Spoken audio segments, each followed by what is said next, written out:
From Pennsylvania, Mr. Rothfus. Good afternoon, Director Cordray over here. I'd like to ask a few questions about the CFPB's Civil Penalty Fund. This committee has been trying to understand how the CFPB goes about identifying uncompensated victims eligible for payment and assessing the extent of damages for which the victims should be compensated. As far as I can tell, this is an incredibly opaque process, and the CFPB has been less than forthcoming in response to committee inquiries. The Global Client Solutions case is a good example of this. The CFPB settled with GCS, a debt settlement payment processor, over its alleged involvement in facilitating the collection of illegal upfront service fees. It is important to note that GCS is a service provider for debt settlement companies and not a debt settlement company itself that would have had a direct relationship with consumers. Nonetheless, CFPB reached an agreement with GCS in August 2014 requiring the firm to pay $6 million in relief to consumers and a $1 million civil penalty. In the consent order, GCS did not admit nor deny allegations in the complaint. The CFPB then allocated $107.9 million from the Civil Penalty Fund to compensate eligible victims of the debt settlement firms that contracted with GCS for eligible uncompensated harm. Again, the CFPB took in $1 million from GCS, the back-end service provider for debt settlement companies, and dispersed over $100 million to alleged victims of the actual debt settlement companies that would have had the relationship with the consumers. Mr. Cordray, who is responsible for allegedly charging the illegal upfront fees to consumers? So there were a number of companies that used Global Client Solutions as essentially their mechanism for succeeding in ripping off thousands and thousands of consumers across the country. We believed and is GCS found responsible for those upfront fees? It depends on how much awareness and conscious disregard GCS would have had.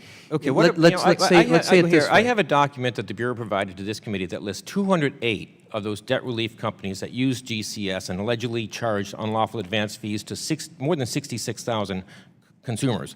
Of these 208 companies, how many of them did the CFPB hold accountable? So, look, what I'm saying is... How many of the 208 companies that were charging the upfront fees did the CFPB hold accountable? So, in some instances, we go after both the Were any of the 208 the companies held accountable? So, most of them are fly-by-night, and they go in and out of business. Okay? So, how many of the 208 companies were held accountable? But here's the problem that we had, okay? You have these companies that are fraudulent companies. They go in and out of business, but they're all using, in this case, Global Are all of Client these 208 Solutions companies out of business? to be able to effectuate their ill-gotten deeds. Are all of the 208 companies out of business?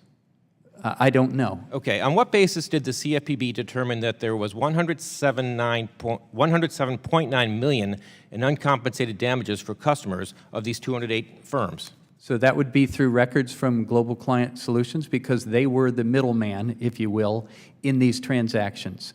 And they're the ones who had certain records that could be looked at. One of the problems with many fraudulent schemes is the record keeping is poor because they're not trying to keep records. They're just trying to rip people off.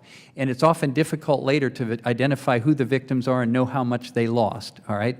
But in this case, you had a payment processing company that essentially was making all of this happen for these sketchy, fraudulent entities. How do you get from a fairly small settle amount with GCS of $1 million to more than $100 million allocation to alleged victims? That's the beauty of the scheme, isn't it? So I'm a It's the beauty of whose scheme? I mean, you took $1 million from GCS, but you paid $100 million to consumers. Could I lay it out?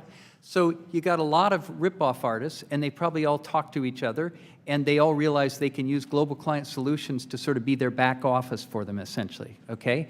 Global Client Solutions doesn't have a lot of money. But you got $1 million from GCS. You got $1 million from GCS. Yeah, I understand. Do you consider, is the CFPB a piggy bank? This is a good news story if you give me a chance to tell it. Is the CFPB a piggy bank? No. Would you be offended by a characterization of the CFPB as a piggy bank?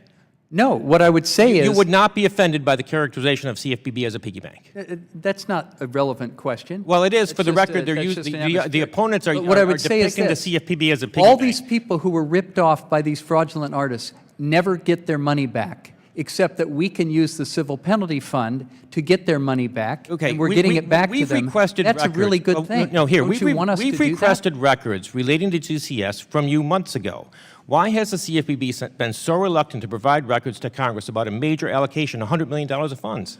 I don't know that we're reluctant to give records. I don't think we are. I'd be happy to work with you to give you all the records you want. We'll be But this following- is a we'll good be- news we'll story. continue All to these follow up people with who that were because ripped we off- haven't gotten the records All we've these people requested. who were ripped off. Time, $109 time million. of the If I just gentleman miss has this. expired.